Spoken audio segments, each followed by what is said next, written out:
আসসালামু আলাইকুম and hello everyone. So কলেজের ক্লাস শেষ হওয়ার পর এখন চলে যাচ্ছি ফুচকা খাওয়ার উদ্দেশ্যে।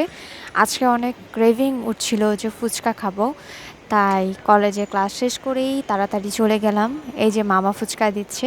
অনেক দিন হলো বাইরে ফুচকা খাওয়া হয় না, তাই ক্রেভিংটা উঠেছিল ফুচকা খাওয়ার। আর ফুচকা দেখেই শুধুমাত্র মাথায় একটা কথা চলছে, কখন খাবো কখন খাবো। মামা হয়তো এখানে একটু কিপটামি করছিল, বিশেষ করে পেঁয়াজ আর মরিচ দিতে। তারপর এই যে মনে হয় কোনো মশলা দিল বা বিট লবণ। তারপর এখানে মামা দিচ্ছে শুকনা মরিচের গুঁড়াটা। আর এখন যে টকটা দিচ্ছে, এই টকটা মানে একদমই মজা ছিল না, খুবই বাজে ছিল। এই টকটাকে ঝাল টক বলতেছিল, বাট পরে আমি এটাকে চেঞ্জ করে মিষ্টি টকটা নিয়ে আসলাম। ওইটা খেতে অনেক ভালো ছিল, কিন্তু এই টকটা মনে হচ্ছিল পুরো লবণ দিয়ে পানিতে মিক্স করে রাখছে, এরকম ফিল হচ্ছিল। তারপর দেখলাম যে গোলা বিক্রি করছে, অনেকে এটাকে গোলা বলে, অনেকে কাঁচা গোলা বলে।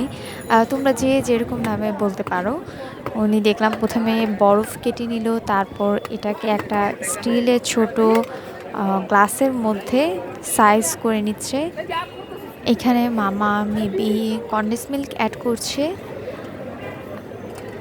তারপর দেখো এটা মেবি বিট লবণ, আমি শিওর না, আমি জাস্ট গেস করলাম উপর দিয়ে দেখে। আর এটা ছিল পুদিনা পাতা। যখন আমি গোলাটা খাচ্ছিলাম তখন আমি স্মেল পেয়েছি। তারপর মামা জিজ্ঞাসা করছিল চকলেটেরটা দিব নাকি, কিন্তু আমি চকলেটেরটা একদমই নেইনি। আমি নিয়েছি mango, then orange and strawberry flavour. এই তিনটে ফ্লেভার আমি অ্যাড করে নিয়েছি। এই যে দেখো, এগুলো মেবি সিরাপ ফ্লেভারগুলো যে অ্যাড করছে, আবার বিট লবণ দিচ্ছে। আর এখন মামা লেবুর রসটা অ্যাড করে দিচ্ছে। যখন আমি এটা খাচ্ছিলাম তখন লেবুর টক যে ফিলিংটা অনেক ভালো লাগছিল এটার সাথে, আর বিট লবণের জন্য আলাদা ভালো লাগছিল। দেখো দেখতে কত সুন্দর লাগে, আর খেতেও প্রথম প্রথম অনেক ভালো লাগে, কিন্তু যখন বরফটা গলে যায় তখন আর একদমই মজা লাগে না, মানে যখন শেষ হতে থাকে একদমই ভালো লাগে না।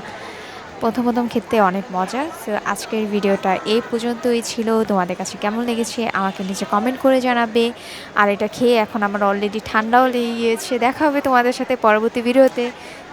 টাটা।